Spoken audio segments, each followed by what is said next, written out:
வணக்கம் மக்களே.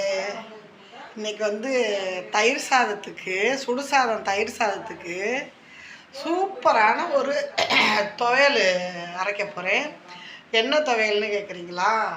வேர்க்கடலை பருப்பு போட்டு துவையல் அரைக்க போகிறேன். வாங்க என்னென்ன சேர்த்து வச்சுருக்கேன்னு பார்க்கலாம்.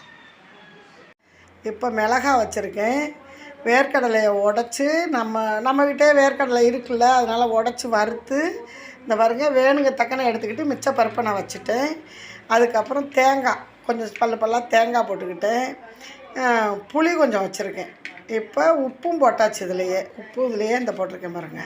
இப்போ மிக்ஸி ஜாரில் போட்டு அரைச்சிக்கிருவோமா?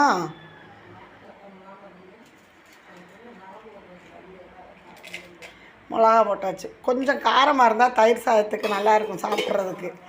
அதுக்காக கொஞ்சம் மிளகா போட்டுக்கிட்டேன். ரொம்ப டேஸ்ட்டாக இருக்கும். நம்ம தயிருக்குன்னு இல்லை, தண்ணி ஊற்றி வடித்த தண்ணியை ஊற்றி கூட நம்ம சாப்பிடும்போது அவ்வளோ கமகமன்னு வாசமாக இருக்கும். அதனால தான் இப்போ இந்த துவையல் அரைக்க போகிறேன். இந்த பாருங்க சாதம் வடித்து விட்ருக்கேன். இனிமேல் தான் நிமித்தணும். துவையலை ஃபஸ்ட்டு அரைச்சிக்கிறோம். தண்ணி ஊற்றாமல் அப்படியே ஒரு சுற்றிக்கிட்டேன். இப்போ தண்ணியை ஊற்றிக்கிறோம்.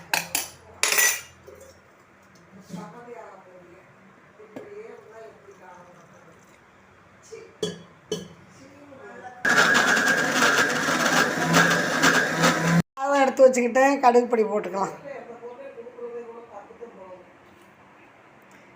நல்லெண்ணெய் வந்து ரொம்ப உடம்புக்கு நல்லது. இந்த பாருங்க நல்லெண்ணெய் இந்த வெயில் நேரத்துக்கு உடம்புக்கு ரொம்ப நல்லது. வாங்க போய் சாப்பிடுவோமா? இதுக்கு என்ன தொட்டுக்கன்னா துவையல்.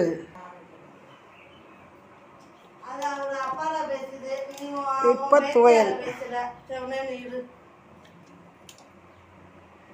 வாங்க போய் சாப்பிடுவோம். இந்த துவையல் கருவேப்பிலை பொடி சாதம் பிடிச்சிருந்தா லைக் பண்ணி ஷேர் பண்ணி சப்ஸ்கிரைப்.